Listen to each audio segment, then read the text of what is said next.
Chers fidèles du Christ, bienvenue à votre émission Jour du Seigneur. Que la paix de Dieu et l'amour de Jésus-Christ soient toujours avec vous. Nous commençons cette émission par cette prière pour prier pour tous ceux qui nous suivent, de près ou de loin, les malades, surtout les personnes qui traversent des situations difficiles. Que Dieu les assiste et soit leur compagnon. Aujourd'hui, nous sommes au 23e dimanche du temps ordinaire de l'année liturgique C. Et le Seigneur nous invite, comme chaque jour, à la méditation de la parole et à suivre ses décrets et ses préceptes. Mais l'on pourrait, en ce jour, se poser la question: quel homme peut découvrir les intentions de Dieu? Le psaume 23 nous aide à répondre à cette question.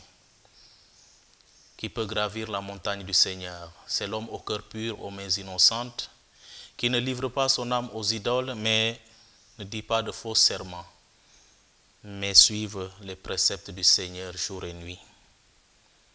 Oui, en ce 23e dimanche du temps ordinaire, l'Église, notre Mère, nous plonge au cœur du mystère de Dieu à travers sa parole que nous venons d'écouter. L'évangile, surtout de ce jour, nous dit que si quelqu'un vient à moi sans haïr son père, sa mère, sa femme, ses enfants, ses frères et sœurs, et jusqu'à sa propre vie, il ne peut être mon disciple. Luc chapitre 14, verset 26. Ce sont là des propos durs et choquants, si l'on s'en tient au sens littéral de ce verset. Certains chrétiens sectaires qui ont abandonné leurs parents, frères et sœurs, taxés de sorciers, y trouvent la justification à leur attitude indifférente envers leurs familiers. En lisant ce verset, certainement, ils se disent approuvés par Jésus. Haïr ses parents à cause de la foi en Jésus-Christ. Est-ce que c'est cela que le Christ nous demande en ce jour? Mes frères et sœurs, le Christ va au-delà de nos pensées et regarde au-delà de nos limites. D'âge en âge, Seigneur, tu as été mon refuge. Tu fais retourner l'homme à la poussière. Tu as dit retourner, fils d'Adam. À tes yeux, 1000 ans sont comme hier. C'est un jour qui s'en va, une heure dans la nuit. Tu les as balayés, ce n'est qu'un songe. Dès le matin, c'est une herbe changeante. Elle fleurit le matin, elle change. Le soir, elle est fanée, desséchée. D'âge en âge, Seigneur, tu as été mon refuge. Bonjour, chers frères et sœurs en Christ. Bonjour, chers internautes. Bienvenue dans votre rubrique Fidestech, votre rubrique d'affiliation entre la foi et la technologie.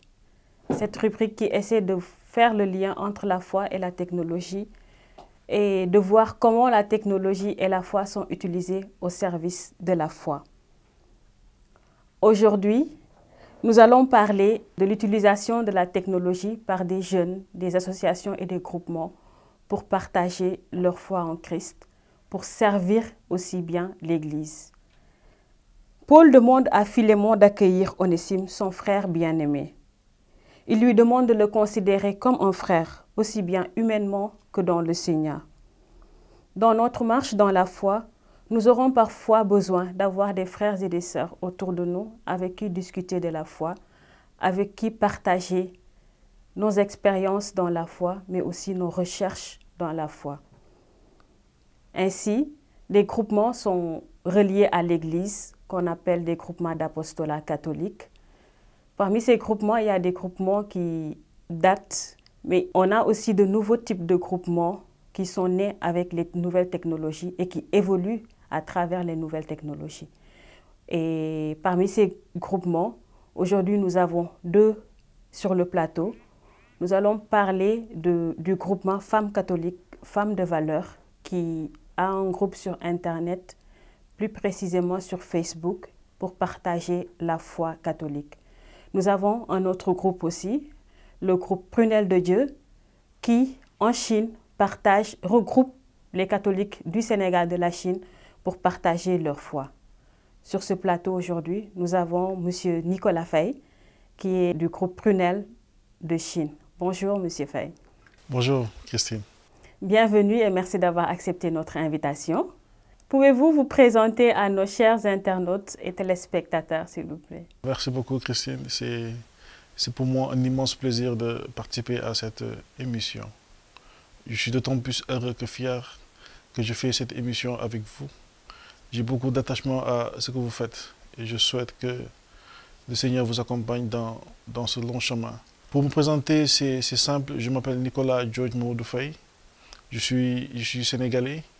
J'ai eu la chance d'avoir été en Chine pour mes études, une partie de mes études, de 2016 à 2020, où j'ai fait une thèse de doctorat en sciences de gestion. Je suis donc revenu en 2020, rentré au Sénégal définitivement.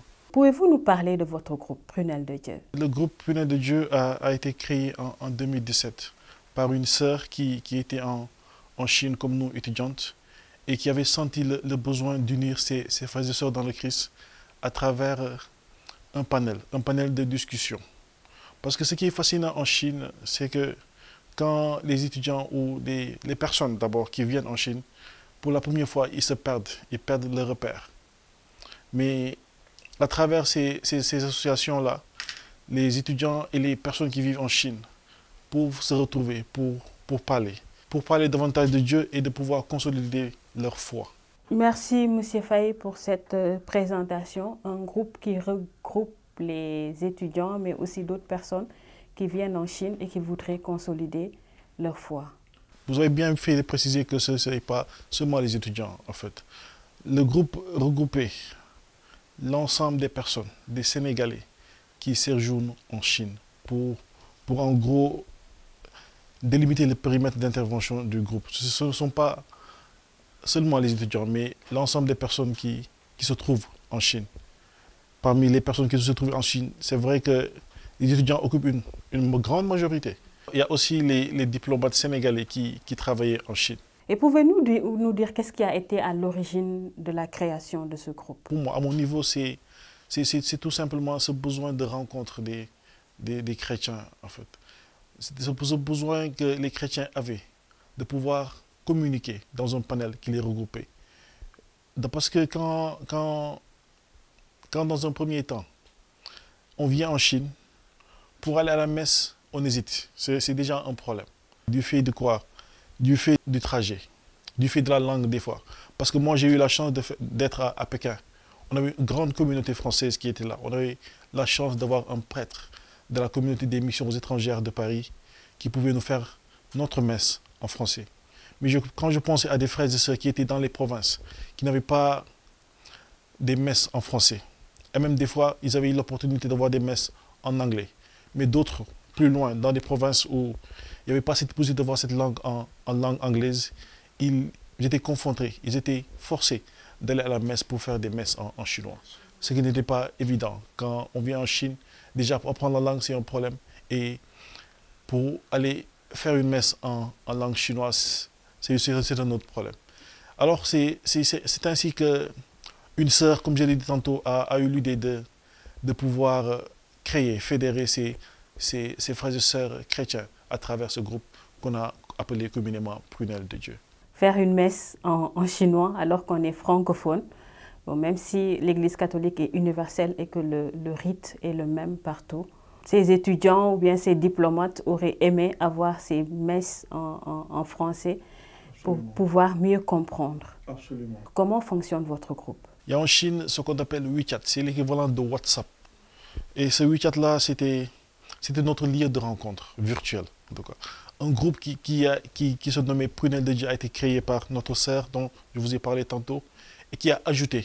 J'étais dans ma chambre un jour, je me suis vu ajouter dans un groupe. J'ai vu le nom Prunelle de Dieu. Et une sœur à moi m'a appelé pour me dire, oui, c'est un groupe que une sœur qui était en Chine a créé pour pouvoir nous fédérer. J'étais content parce que avant d'aller pour la Chine, j'appartenais à une forte communauté ici même à la CICAP. Ce besoin me manquait, ce besoin de servir mes frères me manquait, de parler à des frères et sœurs chrétiens. C'est comme ça que ce groupe a été formé. Tout d'abord, pour pouvoir discuter, comme je l'ai dit. C'est après qu'on s'est réunis autour d'une réunion virtuelle, et on a décidé de pouvoir établir un plan pour pouvoir fonctionner comme toute association ou toute communauté chrétienne. On avait décidé de commencer par chaque jeudi, des réunions de 21h à 22h, heure chinoise, pour pouvoir commencer à faire le chapelet. Tout d'abord, c'est la prière commune, la prière universelle, la prière la plus facile. Quand on ne sait pas prier, on fait un chapelet naturellement. Après, on avait décidé de faire le deuxième jeudi du mois, d'aller vers des partages bibliques. Le troisième jeudi du mois, on avait décidé de faire des questions, ou des frères et sœurs qui avaient des questions liées à la Bible, liées à un besoin d'approfondissement de leur foi, avaient cette opportunité de venir poser ces questions. Et des frères et sœurs dans le Christ qui étaient dans ce groupe pouvaient répondre, aider, éclaircir leurs pensées. Et pour terminer chaque dernier jeudi du mois, c'est-à-dire le 4e jeudi du mois, nous avons créé une rubrique qu'on appelle « Invité du Prunelle », c'est-à-dire ce Prunelle du jour. C'est-à-dire que c'est ce groupe, on invitait un membre du groupe, un chrétien, qui va venir nous parler de sa vie. On lui posait des questions. Et c'est vraiment une rencontre ouverte où nous avons appris à nous connaître davantage. Comment réellement vous témoignez, chacun de vous, de Jésus dans ce groupe? Est-ce que Jésus est au centre du fonctionnement et de l'idéologie de ce groupe? Absolument, absolument. C'est un groupe, quand je regarde ce groupe, quand je vois les gens qui intervenaient dans ce groupe et qui interviennent toujours, je vois des gens qui avaient besoin de communiquer, de parler à des frères et sœurs, de pouvoir venir poser des questions et avoir des réponses. Tu vas voir un frère qui te dit, ma sœur, depuis que je suis là, je ne suis pas parti à la messe. Quel conseil vous pouvez me donner? Des fois, les rencontres à la base c'était programmé de 21h à 22h. Mais on allait des fois même jusqu'à 23h. Parce qu'après la prière, il y a eu ce besoin d'écoute que les gens avaient. Ce besoin de rencontre et de discuter d'autres choses après la prière. C'est de ça que le service, le témoignage que je peux donner là-bas, c'est à chaque fois que j'ai eu à aider un frère, à lui dire, mon gars, on se parle après cette réunion. Ajoute-moi ce WeChat, on va discuter, on a un projet. Je peux t'aider sur quelque chose. Tu cherches quelque chose qui n'est pas dans la Bible. Tu cherches quoi? Un article pour pouvoir avancer dans tes recherches. Écris-moi. Je vais t'aider. Il y a ça. J'ai tellement appris à travers ce groupe. Comment adhérer dans ce groupe? Comme vous disiez tout à l'heure, vous avez été ajouté par quelqu'un dans le groupe. Après votre ajout, comment s'est fait l'adhésion des autres membres ou bien quelqu'un qui arrive en Chine, qu'il soit étudiant, qu'il soit commerçant ou diplomate, comment il fait pour adhérer dans le groupe? La meilleure façon de communiquer, c'est le bouche à oreille, en tout cas. À un moment donné, on voyait chaque jeudi le groupe s'agrandir. On se voyait des gens qui ajoutaient des frères et sœurs. Je suis dans une province, je vois un frère, une sœur chrétienne, on ajoute, on lui parle d'abord. Parce que ce qui est important dans ce groupe, c'est l'adhésion, elle est volontaire, elle n'est pas forcée. Ce n'est pas parce qu'on est chrétien et qu'on doit adhérer à un groupe. Les personnes sont différentes. Chacun a ses raisons. Chacun a sa façon de vivre. Chacun a sa façon de voir les choses.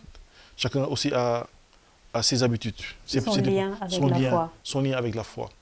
Ce n'était pas forcé, mais les gens venaient volontairement.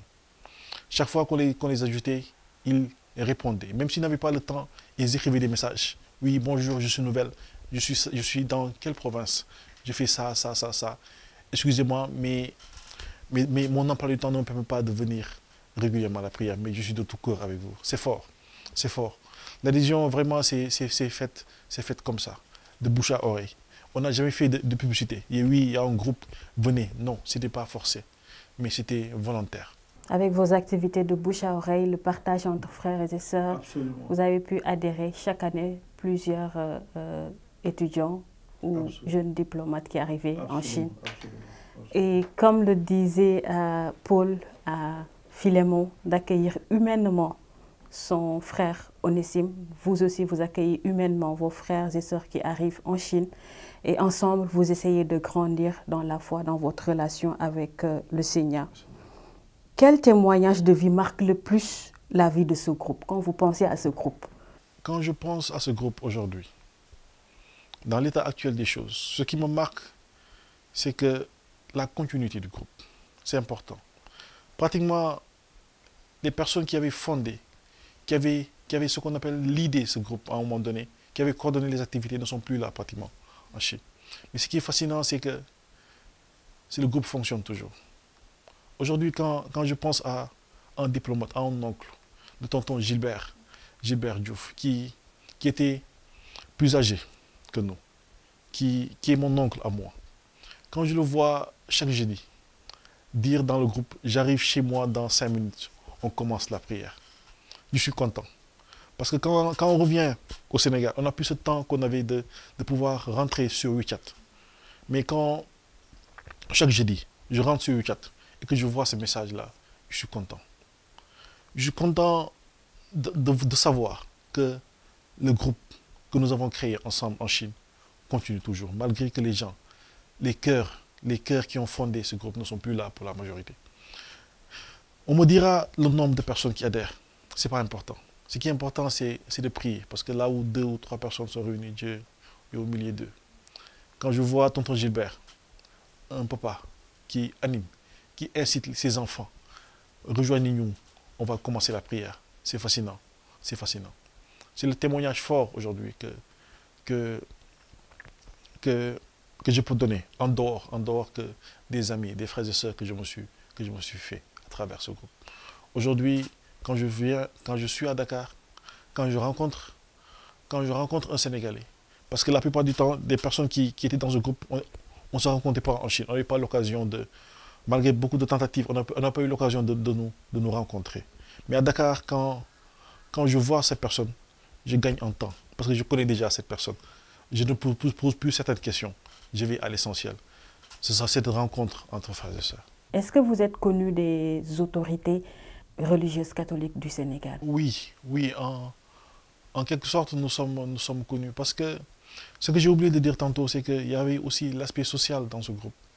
On s'aidait mutuellement entre frères et sœurs. Quand un frère dans le groupe qui était en Chine avec des problèmes, on se cotisait pour pouvoir aider cette personne. S'il y avait besoin de conseils également, l'aspect social était très profond dans ce groupe.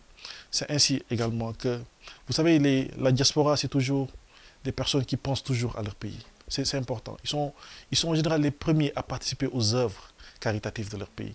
C'est ainsi que nous nous sommes cotisés, nous avons participé à ce grand élan de solidarité qui a été lancé par notre père évêque pour pouvoir réfectionner l'église de Poponguine.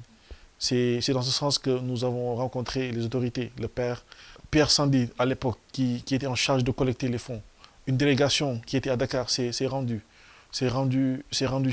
au niveau du père pour pouvoir apporter notre modeste contribution. Une cotisation qui a été faite par les membres du groupe Prunel et qui a été remise à l'abbé Pierre Sandy. Cette joie également de pouvoir contribuer aux œuvres caritatives, bien étant très loin.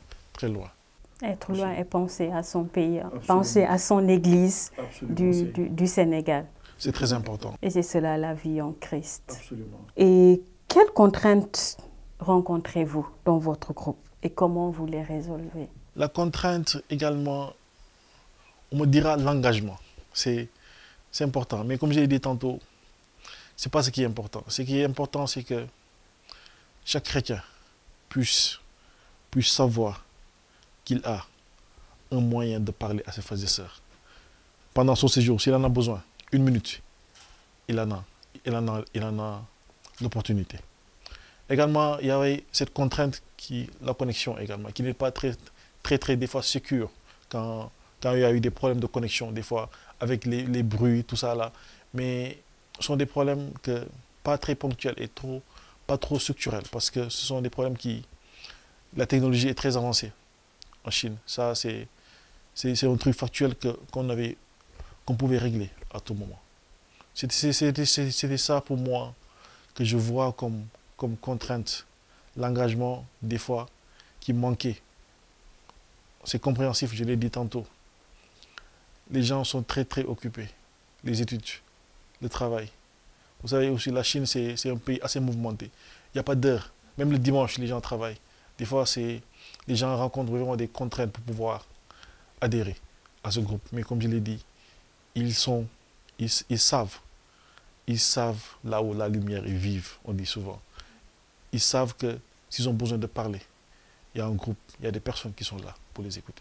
Malgré les contraintes de temps et d'engagement, ils arrivent parfois à intégrer le groupe et à parler ou bien à partager avec leurs frères et les sœurs. Absolument. Maintenant, on va parler des avantages. Quels sont les avantages de ce groupe qui pourraient convaincre quelqu'un qui vient d'arriver en Chine de rejoindre le groupe? Parce qu'on sait que parfois les gens ont quelques réticences à rejoindre les groupes quand ils ne connaissent pas les personnes qui sont dans le groupe ou bien même l'idée principale du groupe. C'est le Christ. C'est le Christ. C'est lui qui appelle. C'est lui qui appelle. Il y a un seul avantage. Je disais souvent à mes frères et sœurs, on ne va jamais chercher les gens, on ne va pas les forcer à venir intégrer dans le groupe. C'était ça ma philosophie. On ne force pas. Je l'ai dit tantôt, l'engagement est volontaire. On ne vient pas en attendant des avantages d'un groupe, mais on vient pour chercher le Christ. Chercher le Christ, c'est me parler en tant que frère et sœur, m'aider à avancer dans ce que je suis et dans ce que je fais. Chercher le Christ, c'est pouvoir poser un acte de solidarité pour ma communauté. C'est cela, chercher le Christ. L'avantage principal que chaque adhérent a, c'est de pouvoir rencontrer le Christ à travers la prière, l'écoute et le social. Quel avantage rencontrer le Christ à travers la prière et le social. Et c'est ce à quoi le Seigneur nous attend, d'être là entre frères et sœurs. Lui-même, il le dit, là où 2 ou 3 sont réunis, il est là au milieu d'eux. Et il nous demande de nous aimer entre frères et sœurs. Il nous demande d'être là, de nous porter les croix les uns les autres. Je pense qu'il n'y aurait pas de meilleur avantage pour faire intégrer quelqu'un ou pour faire voir à quelqu'un l'intérêt de ce groupe. Et au vu de ce que vous avez dans votre groupe, je pense que ce n'est pas seulement en Chine où il y a des étudiants étrangers, il y a aussi dans d'autres pays. Quels conseils pouvez-vous donner à d'autres qui sont dans d'autres pays, qui sont peut-être dans le même contexte que la Chine, ou bien même dans un contexte un peu plus compréhensible par rapport à la foi, mais qui sont dans ce problème de partage de leur foi, ou bien d'aller à l'église? Quels conseils pouvez-vous leur donner, vous qui avez été à l'étranger, loin de votre communauté chrétienne d'ici, du Sénégal, et qui, malgré cela, avez pu garder votre foi intacte et même peut-être grandissante jusqu'à revenir dans votre pays? C'est aussi ce qu'on n'a pas fait. C'est ce benchmark, comme on dit souvent, pour pouvoir voir ce qui se fait ailleurs. Comment les chrétiens d'ailleurs, de la diaspora, fonctionnent également. Pour dire à ceux-là qui n'ont pas encore de moyens de communiquer entre frères et sœurs chrétiens, de pouvoir s'inspirer de cet exemple. S'ils n'ont pas. Parce que la technologie a tellement avancé que je pense que les gens sont connectés. Les chrétiens sont connectés. Les chrétiens sénégalais dans le monde sont connectés. Quand je vois en France une communauté qui va jusqu'à inviter Fulgence Gakou pour pouvoir venir au concert, c'est une communauté qui bouge. Ce sont des chrétiens qui ont le sens de leur mission, des frères et sœurs qui sont connectés. À ces frères et sœurs qui sont dans la diaspora, même pas forcément dans la diaspora, au pays, au Sénégal, des chrétiens doivent se connaître, doivent prier, essayer de prier ensemble. Utiliser cette technologie qui nous a été proposée et qu'on peut bien utiliser pour grandir dans la foi, qu'on peut bien utiliser pour ne pas être seul dans la foi, mais pour se regrouper entre frères et sœurs. Tout cela sous la couverture des autorités religieuses, mais aussi sous la couverture de notre credo qui nous rassemble. Et les plateformes ne manquent pas. On a Facebook, comme on l'a dit tout à l'heure, avec le groupe Femmes catholiques, Femmes de valeur. On a WhatsApp, on voit beaucoup de groupes aussi sur WhatsApp. On a WeChat, qui est une plateforme de la Chine que le groupe Prunelle de Dieu utilise pour partager leur foi en Christ, pour grandir aussi dans la foi. On n'a pratiquement plus de prétexte pour ne pas prier le Seigneur. Les moyens sont là. On n'a pratiquement plus de prétexte pour ne pas prier, comme nous le dit Moussi-Faye. On n'a plus de prétexte pour ne plus aller vers le Christ, pour ne plus apprendre à mieux connaître vers le Christ. Et on n'a plus aussi de prétexte pour ne plus être là pour nos frères et sœurs. Ce n'est plus juste la présence qui permet de partager la foi. Ce n'est plus juste la présence physique qui permet de partager humainement, mais aussi spirituellement notre présence, mais à travers la technologie qui est mise à notre service, qui est mise au service de la foi, nous pouvons partager notre foi. Nous pouvons être entre frères et sœurs en Christ. Et parmi ces plateformes ou parmi ces technologies qui sont utilisées, je disais tout à l'heure, il y a WhatsApp, WeChat, Clubhouse, où on retrouve des jeunes qui partagent leur foi. Mais on a aussi Facebook, où un groupe très actif aussi partage la vie en Christ, fait tourner toutes ses activités autour des enseignements de l'Église, autour de la foi en Christ. Et ce groupe s'appelle Femmes catholiques, Femmes de valeur. Le groupe Femmes catholiques, Femmes de valeur est né de l'initiative d'une sœur à nous, qui ne se retrouvait pas dans différents groupes sur les réseaux sociaux par rapport à sa foi catholique. Donc l'idée est sortie de là. Aujourd'hui, le groupe fonctionne avec beaucoup de membres. Nous sommes à plus de 25 000 membres, si je ne me trompe pas. Et les femmes viennent de différents horizons. Nous avons des femmes du Sénégal, de la diaspora, ailleurs en Afrique. L'objectif du groupe est vraiment de promouvoir la femme dans son ménage, promouvoir la femme dans son milieu professionnel, promouvoir la femme dans son milieu social, mais également dans son milieu familial. Le tout en ayant comme focus notre foi catholique.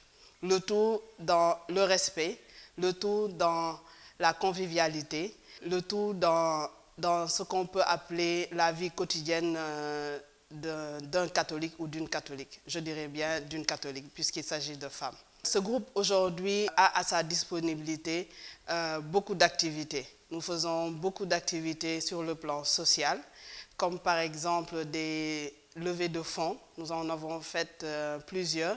Je vais citer à titre d'exemple les dons qu'on a faits aux églises durant le temps de carême. Nous avons également des activités sociales d'entraide. Nous avons eu à soutenir une personne malade qui avait fait un tollé ici au Sénégal. Son cas était vraiment sérieux et nous avons participé à la collecte, disons entre guillemets même initiée. Nous faisons également beaucoup de soutien, comme la dernière activité c'était à Popenguine, où nous avons distribué 1500 kits de repas, parce que nous nous sommes rendus compte que durant Popenguine, beaucoup de jeunes, de personnes âgées venant de tous horizons n'ont pas forcément de quoi manger le lundi. Donc c'était notre première édition cette année et ça s'est vraiment super bien passé. Nous avons eu même 10 000 bouteilles d'eau qu'on nous a offert. Et voilà, en grosso modo, c'est ce genre d'activité que nous faisons. En dehors de tout ce qui est social, nous essayons de promouvoir le côté business entrepreneur. À ce titre, il y a une émission qui est propre à Femmes catholiques, Femmes de valeur qui s'appelle Boost PME, que j'anime avec d'autres consoeurs. Au-delà de ça, nous avons des activités comme le marché qu'on ouvre tous les jeudis.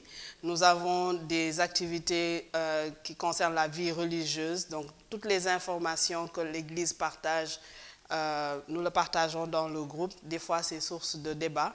et d'échange d'opinions. Nous avons également des activités, des rubriques qu'on appelle femmes et enfants, donc des discussions entre nous pour pouvoir se donner des conseils, échanger sur des bonnes pratiques, etc.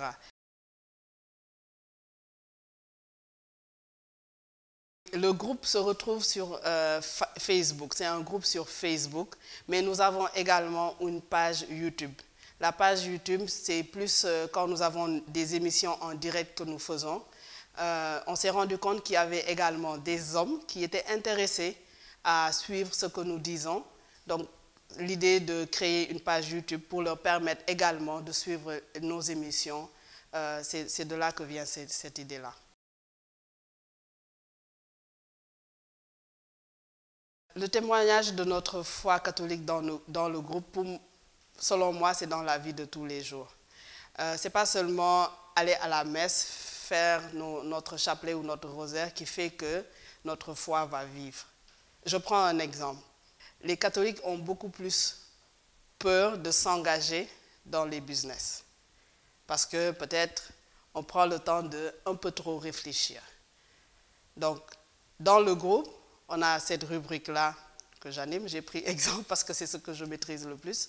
On a ce groupe-là. Je ne suis pas experte et je ne m'y connais pas en entrepreneuriat. Mais on apprend.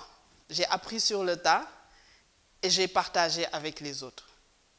Donc, c'est un apprentissage continuel. Donc, pour moi, c'est témoigner de ma foi catholique. La première, c'est lorsqu'on nous a sollicité pour la réfection de la basilique de Popenguine. Parce que c'était, je pense, l'une de nos premières campagnes de collecte de fonds. Et l'engagement des femmes qu'on a vu, la solidarité qu'on a vue, nous a vraiment touchés et marqués. On ne cessera de le dire. Les membres du groupe sont le fondement de ce groupe-là, mais également le fondement de la réalisation de toutes nos activités. Elles nous soutiennent et font soutenir tous les branchements. Quand je dis branchements, c'est-à-dire toutes les personnes qu'elles connaissent. Quelle que soit la religion, quelle que soit la race, quel que soit le lieu d'habitation, les femmes nous encouragent à donner le meilleur de nous-mêmes. Ensuite, je parlerai de l'activité de Popenguine. Tout simplement parce que j'ai fatigué notre administratrice générale parce que je lui disais pourquoi est-ce qu'on s'est engagé dans ça? Ça va être compliqué. Mais une fois sur le terrain, après l'activité, le même jour, je lui ai dit, on commence dès maintenant pour l'année prochaine. Parce que ça m'a fait chaud au cœur de voir des pères de famille, des mères de famille, qui n'avaient pas de quoi manger et qui nous remerciaient d'avoir pris cette initiative-là. Et on n'était pas les seuls. Mais je peux dire qu'on était les seuls catholiques à vouloir donner à manger. Et c'est sûr qu'on n'a pas donné à manger juste à des catholiques, parce que d'autres personnes sont venues pour le pèlerinage. Quel que soit l'objectif de leur déplacement, certains ont pu avoir à manger. Malheureusement, on n'a pas pu donner à tout le monde. Ça fait mal, mais pour une première, on était vraiment très satisfaits. Et je ne m'attendais vraiment pas à un tel résultat.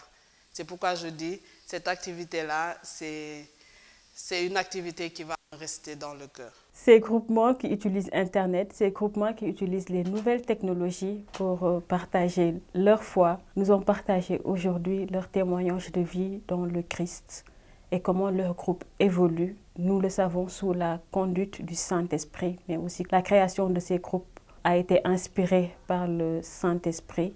Et nous disons un grand merci à M. Faye pour ce partage, pour ce temps d'échange qui, nous le pensons, pourra booster d'autres gens à travers le monde, à savoir que la distance ne limite pas et qu'ils peuvent utiliser ces technologies pour grandir dans la foi, mais aussi pour maintenir cette flamme de la foi loin de leur pays.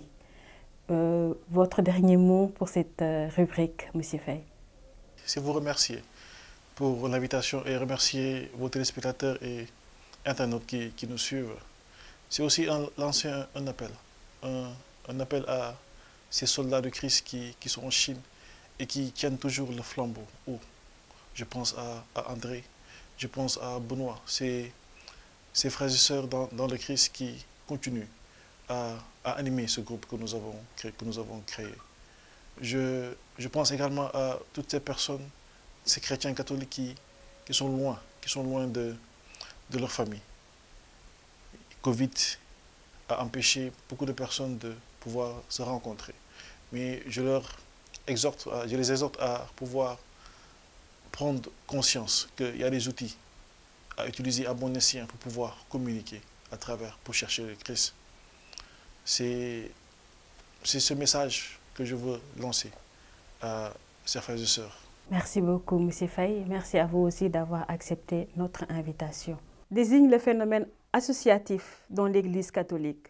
De nombreux catholiques se regroupent en associations, mouvements d'apostolat ou communautés. Pour ces catholiques, appartenir à ces associations est une manière de participer à la mission de l'Église. Cependant, pour participer à la mission de l'Église, il est important de savoir comment l'Église est structurée et surtout quelle est sa mission. Au Sénégal, la centrale des œuvres regroupe toutes les associations et les groupements qui tournent autour de la foi catholique.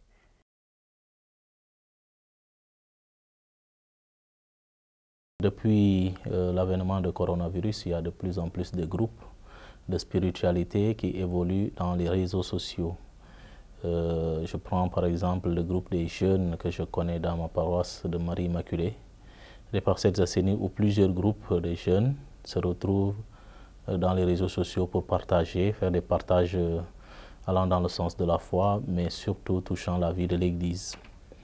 Et récemment, j'étais en train d'accompagner ou bien de faire des enseignements à un groupe naissant qu'on appelle la Madone, qui d'habitude, ils étaient en train de faire un mois de prière du rosaire pour se préparer au mois d'octobre, au mois de Marial. Et chaque soir, via Internet, Zoom, je fais partage d'évangile avec eux et je les exhorte sur d'autres points par rapport à leurs questions et à tout ce qui...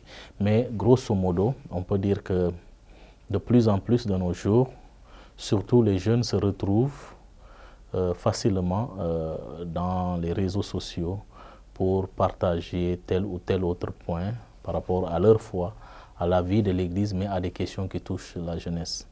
Donc c'est une nouvelle réalité à laquelle l'Église fait face et l'Église doit quand même pouvoir s'y intéresser pour essayer de coordonner et puis de voir comment réorienter certaines discussions, certains débats pour qu'on arrive quand même à avoir un suivi de tout.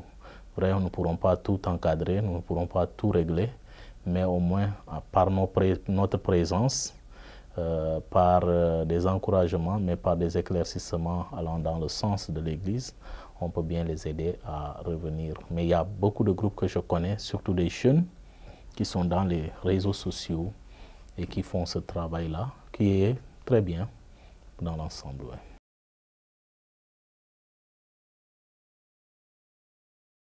C'est un couteau à double tranchant. C'est un couteau à double tranchant dans le sens que y a un impact quand même positif qu'on peut bien évaluer, voir, parce que ça aide les jeunes à revenir à l'essentiel. Au lieu de passer le temps à discuter des choses inutiles, de les trouver dans leur monde et à partir de ce monde, de parler de Dieu. Ça, c'est un impact positif. L'autre impact, j'ai dit le couteau à double tranchant, le côté qui me semble un peu négatif et sur lequel on doit aussi veiller et travailler, c'est parce qu'on a tendance à faire passer tout et parfois à recevoir tout ce qui sort dans les réseaux sociaux comme une vérité biblique ou une vérité évangélique, comme on peut dire. Alors que le filtre doit être fait parce que beaucoup de sectes passent par là aussi pour véhiculer des messages parfois contre l'Église catholique et les jeunes en lisant cela, n'étant pas bien préparés à accueillir ce genre de choses ou parfois n'étant pas bien outillés à faire face à ce genre d'attaques, sont parfois affaiblis et d'autres parfois finissent même par quitter l'Église et aller dans ces sectes-là pour chercher autre chose. Et c'est là où je dis c'est un couteau à double tranchant.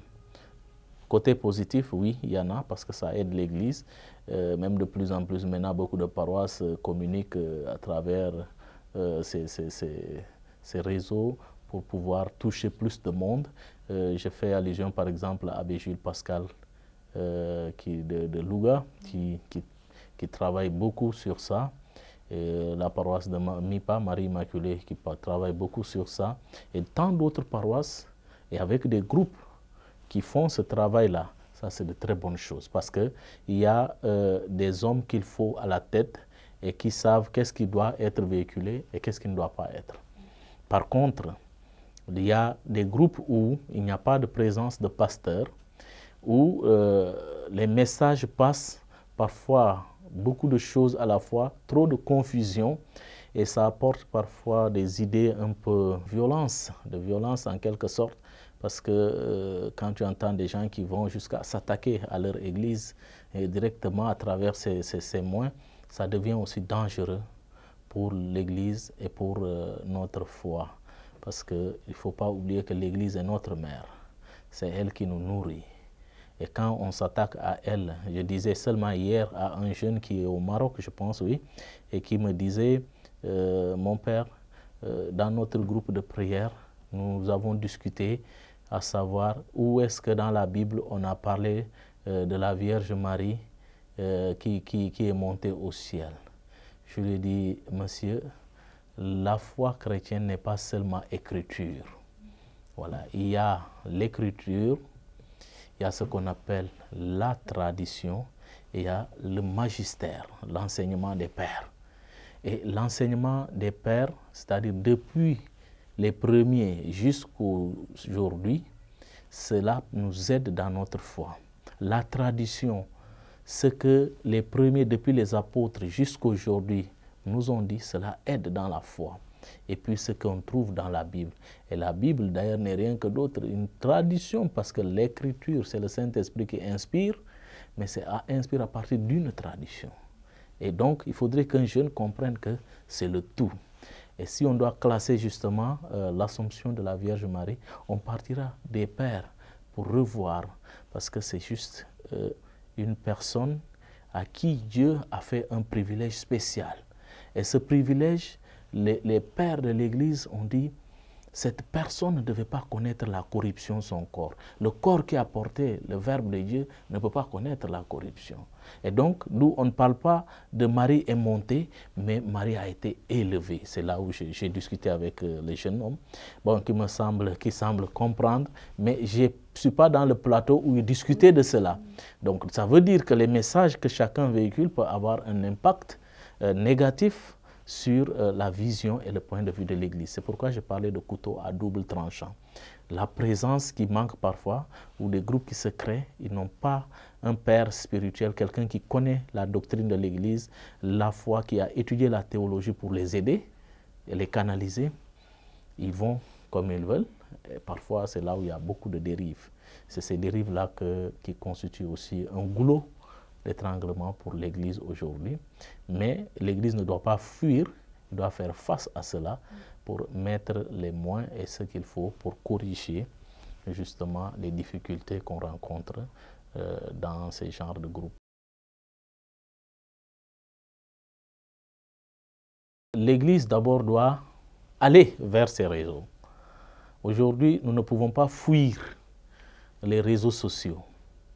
Justement, nous devons aller, mais avec modération, en montrant que nous venons pour apporter le point de vue de l'Église et y rester ferme. La doctrine reste la doctrine.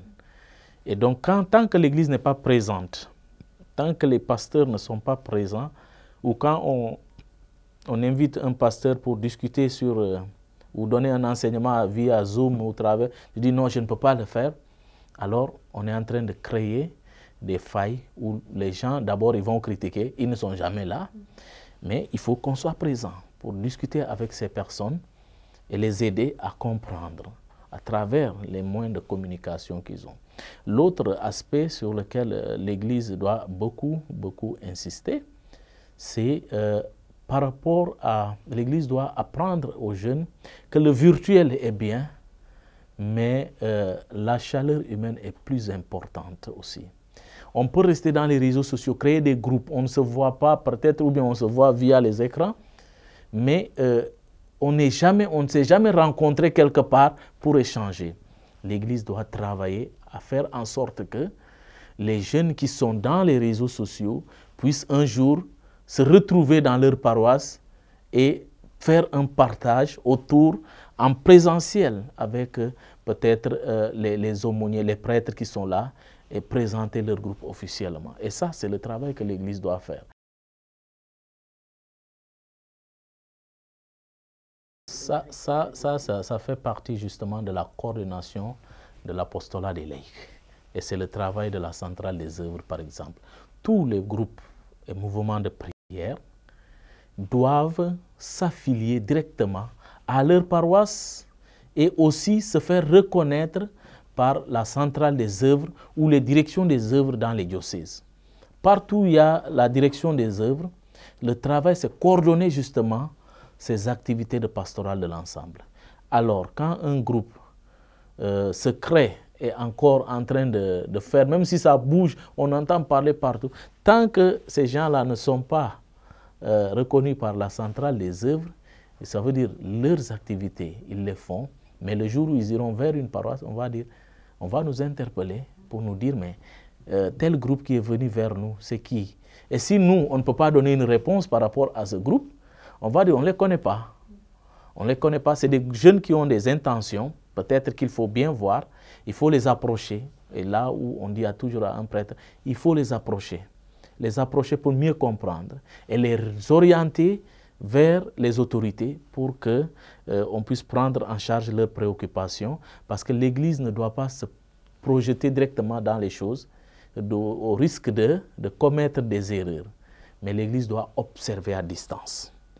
Observer pendant un temps avant de donner justement l'autorisation pour dire nous reconnaissons que ce groupe vraiment peut faire partie de l'Église catholique et est un groupe pastoral.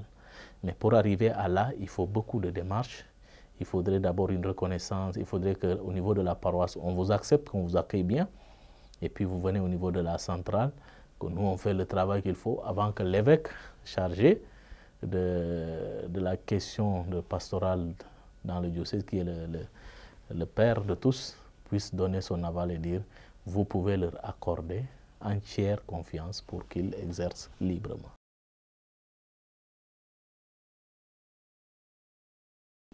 Et c'est d'ailleurs l'idéal. C'est-à-dire quand vous êtes dans une paroisse, vous avez créé un groupe. La première des choses, c'est prendre attache avec le curé. D'aller vers le curé et de lui dire, nous avons créé notre groupe qui s'appelle tel. Nous avons tel comme cahier de charge.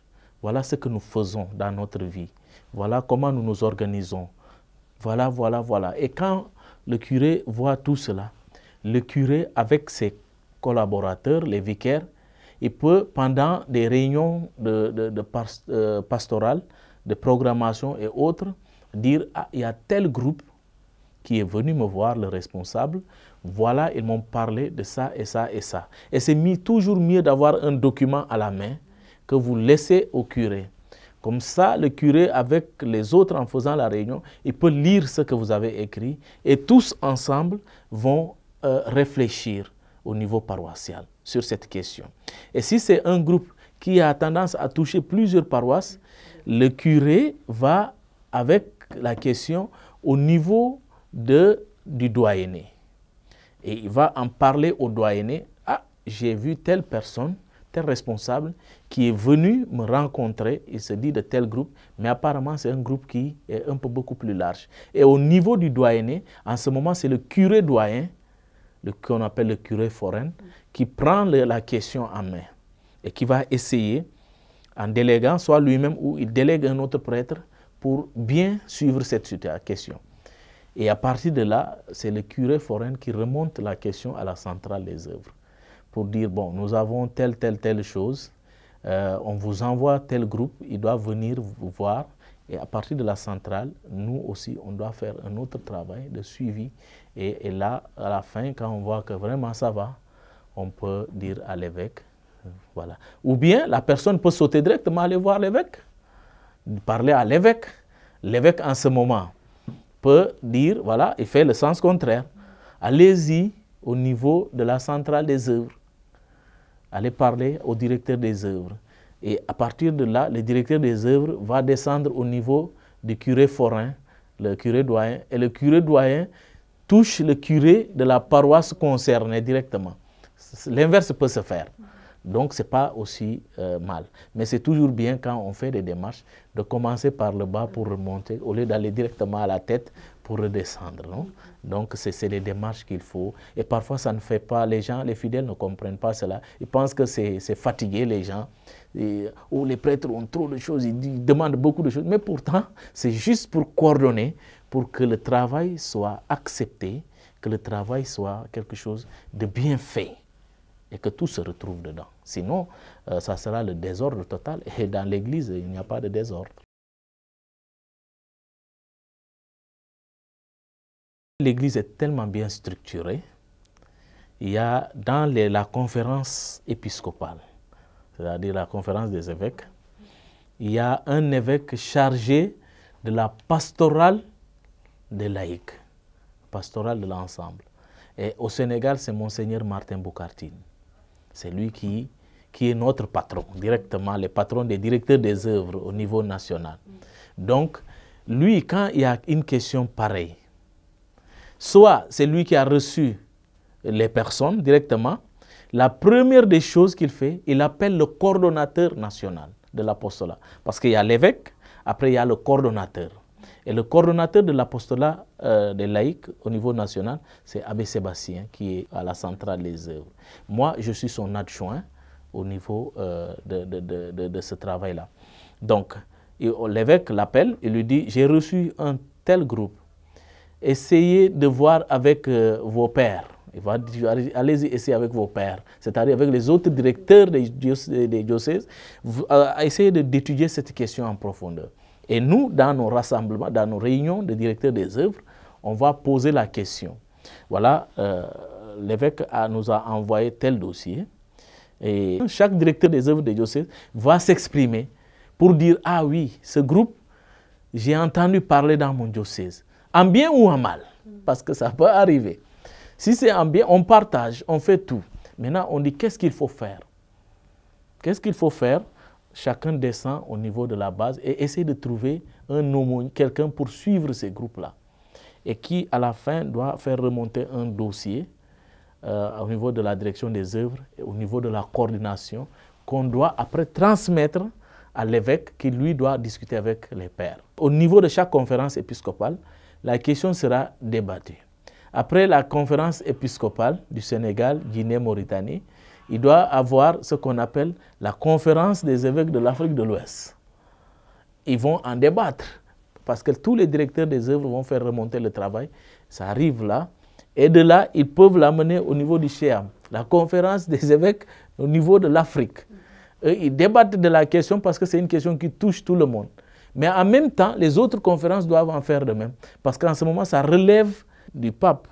Parce que le pape qui va réclamer le travail qu'il faut pour mieux suivre la question. Et quand ça va, peut-être ça arrive au niveau des dicastères, c'est-à-dire comme les ministères, on peut dire, chargés de ces questions-là.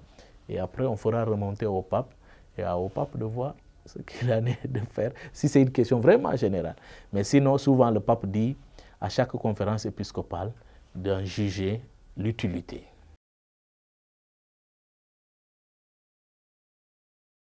Quand un groupe nouveau, qui n'est pas encore connu dans l'Église, va voir un prêtre, si ce prêtre est vraiment prudent, il doit toujours, si c'est un vicaire, si c'est un curé, il doit en parler à son autorité. C'est-à-dire celui qui vient dire, ah, j'ai tel groupe chez moi, je suis en train de les observer. L'autorité lui dira toujours, c'est bien, il faut bien observer la question. Parce qu'on ne refuse jamais. Parce que l'esprit peut souffler partout. On ne peut pas dire que le Saint-Esprit se limite là, dans ce carré-là. Non. L'Esprit peut souffler partout et ça peut partir de partout. Mais il faut un discernement. Vous savez, le discernement, c'est quoi?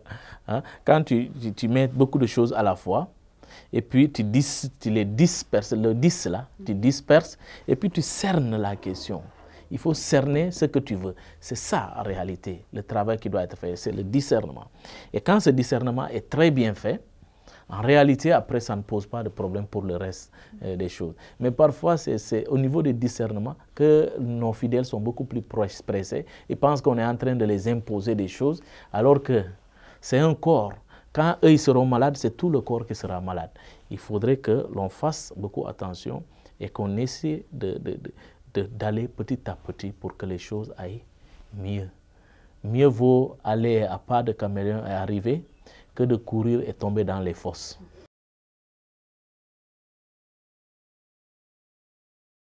Il y a des groupes qui sont en phase de reconnaissance. Au niveau de la centrale des œuvres, les dossiers sont là. On est encore en train de suivre les procédures pour pouvoir demain peut-être reconnaître officiellement que voilà, ça c'est un groupe d'apostolat et qui fait partie de nous. Maintenant, on l'insère justement dans tous les autres groupes que la centrale des œuvres est en train de coordonner. Mais il y en a.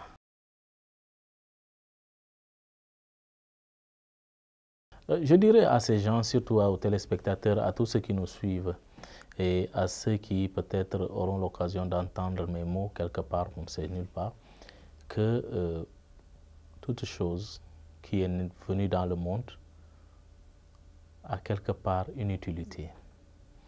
Il faut pas, je ne suis pas négativiste, mais je suis formaliste. Hein? Formaliste, c'est quelqu'un qu'il faut être dans les règles, dans les normes et tout. Je suis formaliste et je suis normaliste aussi.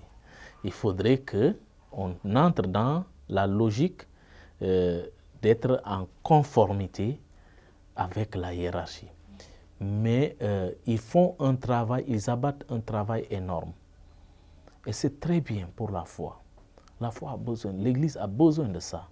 L'Église aujourd'hui, on peut toucher quelqu'un tout de suite à Ziguinchor en étant ici par une petite question sur la foi.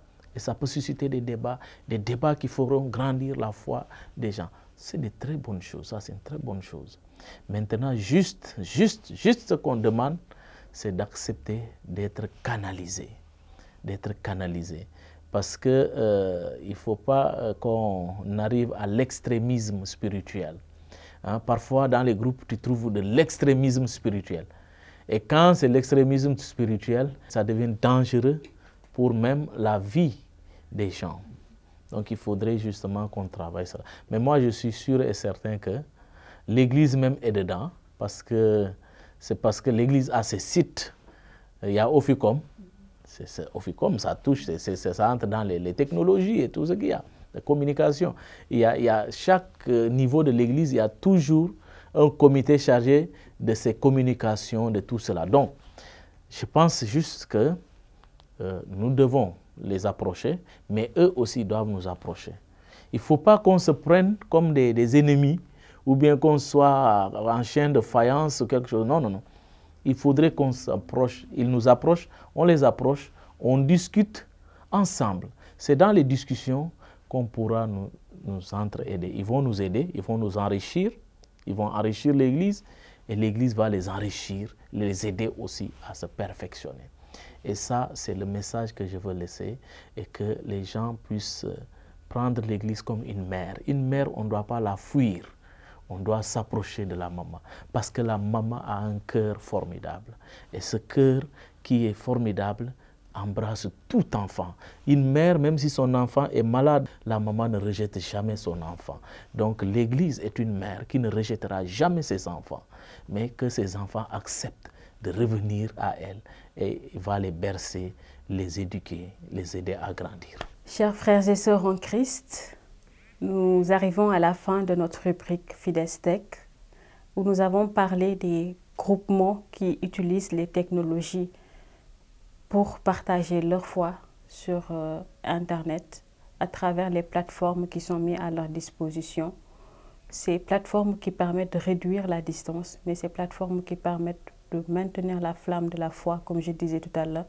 Ces plateformes qui permettent de sentir la chaleur des frères et des sœurs et de savoir qu'on est entre frères et sœurs en Christ et qu'on peut être en paix dans le partage, mais aussi dans l'écoute, mais aussi dans l'apprentissage de la parole de Dieu à travers ces plateformes.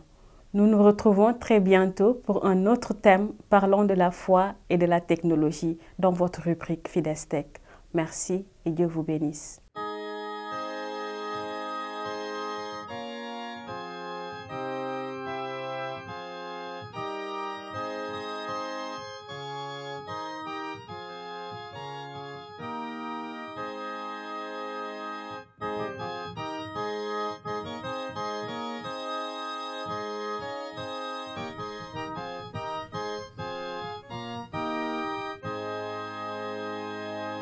Nous nous retrouvons pour un nouveau numéro de votre rubrique Rétro-prospection. Bienvenue. Pendant le mois d'août, nous avons prié pour les petits et moyens entrepreneurs durement touchés par la crise économique et sociale, afin qu'ils puissent trouver les moyens nécessaires à la poursuite de leur activité au service de leur communauté.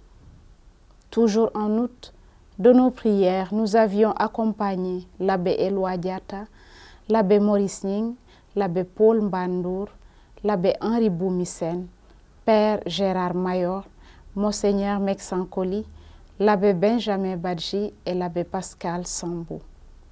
Le mois d'août a vu défiler d'importantes fêtes telles que la Transfiguration, la mémoire de Saint Dominique, la solennité de l'Assomption, la fête de Marie, Reine de l'Univers, la Saint-Barthélemy, Sainte Monique et Saint Augustin et le martyre de Saint Jean-Baptiste.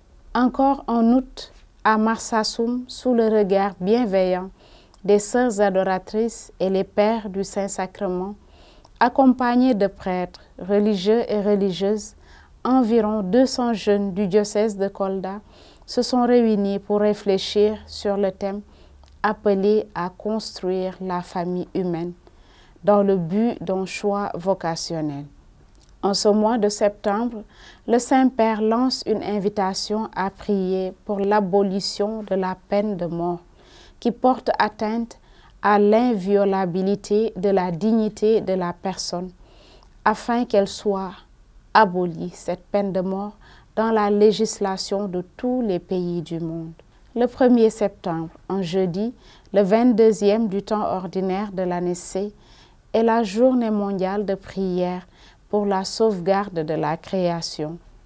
Le surlendemain, samedi 3 septembre, la mémoire de Saint Grégoire le Grand vient avant le 23e dimanche du temps ordinaire, mémorial du retour à Dieu de l'abbé Nestor Djidju. Ce même jour, à Saint-Joseph de Médina, la famille des sœurs franciscaines missionnaires de Marie ont eu la joie de se réunir autour de Monseigneur Benjamin Ndiaye pour la célébration des vœux perpétuels de sœur Françoise Sarr. De même, à la cathédrale Sainte-Anne de Thiès, les sœurs de Saint-Joseph de Cluny accueillent les vœux solennels de leurs sœurs Annie Badji et Martine Agbevide. Le dimanche 4, toujours dans la dynamique de son année jubilaire, la paroisse Saint-Augustin de Babac célèbre sa fête patronale. Au menu, en plus des 72 heures de la jeunesse du 28 au 30 août, où reboisement, enseignement, confession, adoration, dîner-spectacle le samedi et messe se suivent, une messe solennelle d'action de grâce, une messe solennelle d'action de grâce et pour la communauté paroissiale et pour sœur Martine Agbevide a été célébrée et sera suivie d'Angel animée par la troupe paroissiale. Le lundi 5, mémoire de Sainte Thérèse de Calcutta est la fête de la congrégation fondée par la Sainte Albanaise.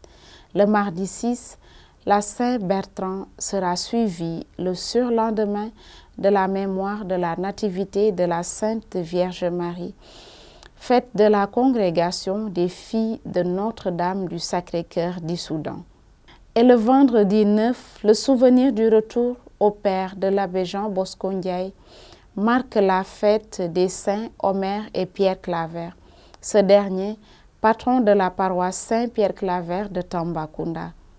La célébration de la Sainte Inès le samedi laisse apparaître celle des saints Patient et Adelphe, et le lundi, la fête de Saint Apollinaire et la commémoration du Saint-Nom de Marie.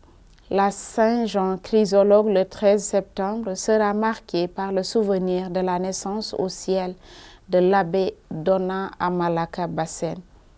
Et le 14, la fête de la Croix glorieuse sera célébrée spécialement à Tanaf et à Bambey, respectivement à Kolda et à Thiès. Cette célébration fait place à celle de Saint Roland et la mémoire de Notre-Dame des Douleurs le 15 septembre et le jour suivant, celle des papes Corneille et Cyprien, suivie de celle de Robert Bellarmin. 25e dimanche du temps ordinaire, une nouvelle semaine commence avec les saints Lambert et Nadège. Cette fête s'éclipse et laisse se pointer celle d'Émilie de Roda et Janvier, de même que celle de la congrégation des Sœurs de la Sainte Famille de Villefranche. Le mardi 20 septembre sont fêtés les saints André Kim, Paul Chong Hassan et leurs compagnons martyrs. En mémoire de Saint Matthieu, le lendemain est célébrée celle de Saint Thomas de Villeneuve et le 22 septembre, Saint Maurice et ses compagnons martyrs et le premier anniversaire du départ vers la patrie céleste de l'abbé Gabriel Sarr et la fête de la fondation Saint-Maurice d'Angers de Ouagouniaï. Le 23 septembre, la mémoire de Saint Padre Pio vient avant la Saint-Thècle qui est l'anniversaire du décès de l'abbé Jean-Luc Mbeng. Le 26 septembre, dernier dimanche du mois et 26e du temps ordinaire, sont fêtés Nicolas de Flux, Firmin et Hermann, juste avant la fête des saints Côme et Damien, le 26 septembre. Cette date reste gravée dans les mémoires, d'autant plus qu'il y a 20 ans cette année que disparaissait le bateau le Joola. Ce mémorial sera suivi du premier anniversaire de décès de l'abbé Jean-Michel Tchomban, ancien curé de la paroisse Saint-Augustin de Babac. Ce même jour, en la mémoire de Saint Vincent de Paul et Saint Adolphe, sont fêtées les sœurs de la congrégation des filles de la charité de Saint Paul. Le lendemain, la commémoration de Saint Venceslas est empreinte du mémorial de la disparition de l'abbaye Sainte Tchandoum, qui laisse place à la fête des archanges Michel, Raphaël et Gabriel, fête à Saint Michel de Podor et Saint Michel, archange de Sandiara et Kinchingrui. Ainsi, le mois s'achève le vendredi 30 septembre en la mémoire des saints Jérôme et Néhémie. Félicitations et bonne mission aux sœurs Françoise, Annie et Martine. Bonne fête patronale et que les prêtres défunts s'endorment à jamais dans la paix du Seigneur. Rendez-vous au mois d'octobre pour un nouveau numéro.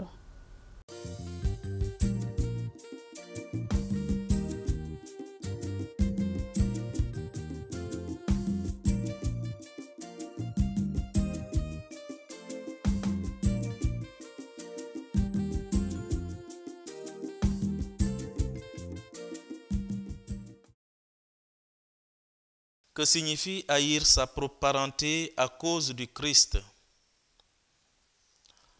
L'on remarquera que dans certaines versions de la Bible, le chapitre 14 de Luc, verset 26, est traduit ainsi. « Si quelqu'un vient à moi sans me préférer à son père, à sa mère, à sa sœur ou à sa propre vie, celui-là ne peut pas être mon disciple. S'agit-il de haïr sa parenté ou de préférer Jésus-Christ à sa parenté? L'Ancien Testament nous aidera à comprendre mieux les paroles du Christ de ce jour. Le verbe misséo du grec haïr apparaît pour définir l'attitude de Jacob envers Léa. Confère le livre de la Genèse au chapitre 29, verset 31. Or, l'on sait que Jacob ne haïssait pas Léa, mais préférait Rachel à Léa. Genèse chapitre 29, verset 30. Ainsi, pris littéralement, les propos de Jésus en ce dimanche, mes chers frères et sœurs, nous exhortent non pas à haïr nos parents, mais plutôt à préférer Jésus à nos parents, à nous fier à Jésus qu'à notre entourage. Mais l'on sait par expérience que plus on aime Jésus, plus on aime son prochain. L'amour de Jésus est un tremplin qui nous pousse vers les hommes. Si Jésus nous demande de l'aimer plus que nos parents, c'est pour nous libérer de l'amour humain et nous introduire dans la logique de son amour. L'amour humain est un amour restrictif qui génère la jalousie, la convoitise, le désir d'apprivoiser l'autre, d'en faire une propriété privée. Tandis que l'amour de Jésus est inclusif, universel sans frontières, ouvert à tous, désintéressé, un amour agapé. Aimer ses parents plus que Jésus, c'est aimer d'un amour restrictif, tribal, géographique, un amour limité dans le temps. Par contre, aimer Jésus plus que ses parents, c'est aimer tout le monde, y compris ses propres parents, d'un amour sincère et profond, un amour qui ne limite pas l'être humain. En définitive, dans l'évangile de ce dimanche, Jésus ne nous demande pas de haïr nos parents tel que nous avons entendu l'évangile à son profit. Il nous exhorte plutôt à renoncer à l'amour humain au profit de son amour divin, un amour qui englobe tout être humain. Prions, chers frères et sœurs, pour que le Seigneur nous donne la claire vision de ce que nous devons faire en ce jour, mais surtout la force de l'accomplir pour sa plus grande gloire, lui qui est le vivant pour les siècles des siècles. Amen. Bon dimanche et sainte semaine à vous tous.